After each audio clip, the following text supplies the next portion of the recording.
when we were looking at this weekend's biggest stories coming into the weekend, Cupo is the only one who really knew exactly what was going to happen. Cupo, walk us through your morning footy gazette. Yeah, I mean, of course, you know that I am a woman of great taste and knowledge. So I was like, let's throw some high Renaissance back in here. And of course, we know that Michelangelo's David is one of the utmost Italian artworks. And with that, we had to use that little play for Jonathan David. I love it. Two big stories for Milan. Obviously, the shock loss over the weekend, but then also Victor Boniface and that deal falling through for Milan.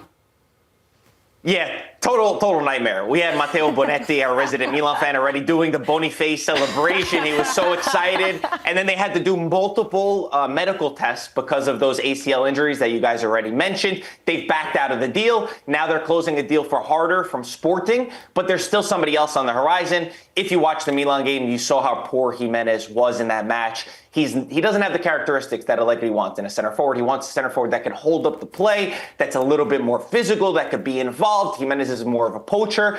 So they need two strikers. They're going to get Harder and maybe a Dušan Vlahović in the last days of the Mercato. Could be somebody that we keep our eye on. We're also looking at Rasmus Højlund, who seems closer to going to Napoli at this point. But I think that if we just think that Milan's biggest issue is up top, we're making a big mistake. The midfield was absolutely poor with Loftus-Cheek and Fofana starting, no Yashari, no Ricci. And then the back line, what a disaster with Pavlovic. I still think a big center back, a top-class center back is needed before the season ends because it's now 3 seasons that Milan averaged 45 goals conceded in a Serie A year, and you're not going to achieve your goals defending like that. Well, Marco just rebuilt the team in one segment right there. Rebuilt the whole team, Marco.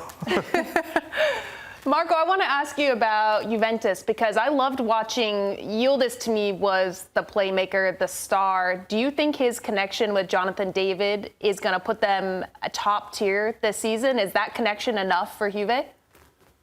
I love what you said about Yıldız when you were doing the highlights there, because Yıldız, for me, tips the scale for Juventus.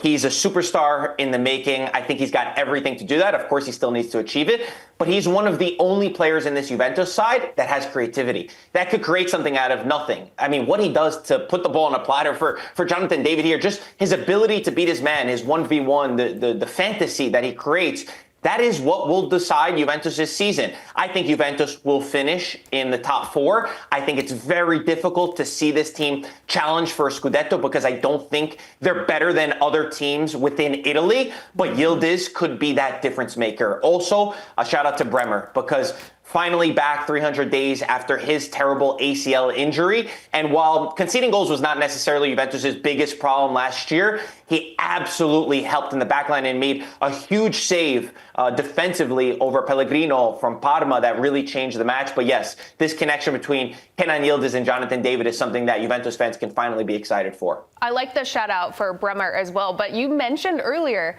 Vlahović to Milan. Do you actually think that is tangible, even though he scored, he has a nice paycheck? You think that's realistic?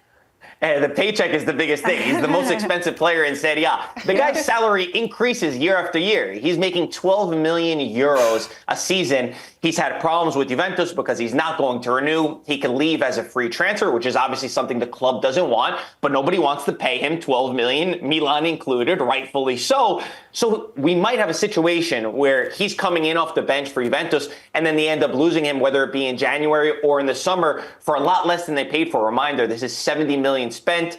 Tudor is a big fan of Dušan Vlahović. I think it goes above Tudor, though, because this is the club. Tudor has said in the past that he's the best striker in all of Italy. This is a couple seasons ago when Tudor was the coach of Verona. He came in last minute. It's great that he got his goal, but this is obviously not an ideal situation for somebody who watched Vlahović at his best when he was at Fiorentina, where he scored 20-plus goals under Vincenzo Italiano. I want to see him go to a team where he could play regularly, and Milan certainly need the help, but I think financially it's going to be tough to get this deal done.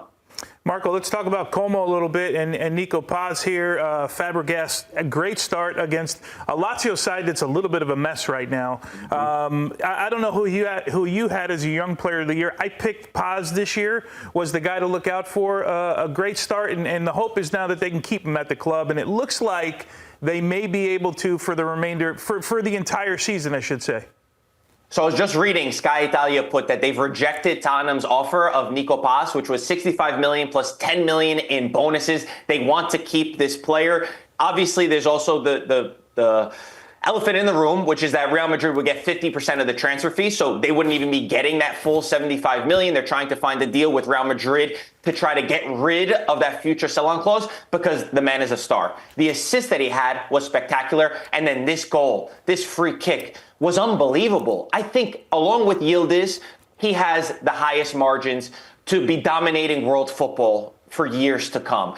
And Como was probably one of the best surprises that I saw on match day one. They dominated Lazio. I don't know how many teams outpossessed a Maurizio Sarri team. They had 71% possession, and from start to finish, they were not able to be clinical in the first half, but in the second half, they finished that off. And every player on Como is a dribbler. It's beautiful to watch. If you've not watched Como, and maybe you don't generally watch Serie A, this is one team that I think general fans could get behind. They also have one of the richest ownership in all of football, the richest owners in Serie A, but they've got ownership that's richer than Manchester City, so they could be a powerhouse on the rise, and it's unbelievable to see them growing in Italy.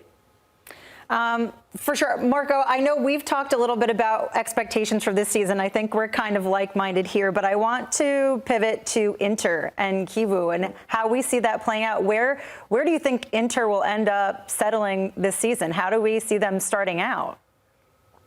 So I would say on paper, they did some good things in the market. Boni is a player that I think is going to give competition up top to Lautaro and Thuram, something they didn't have when Arnautovic was there and Taremi was there. The quality's not at the same level. Sucic in the midfield is a player that I really like.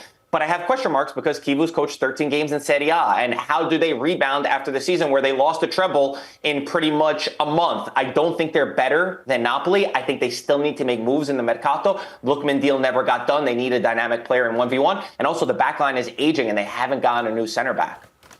Well, Marco, thank you so much for joining us. Can I just say that our network put together the perfect Serie A crew because you guys are just as chaotic, unpredictable, and fun to watch as Serie A. So I'm enjoying watching the rest of the season with you guys.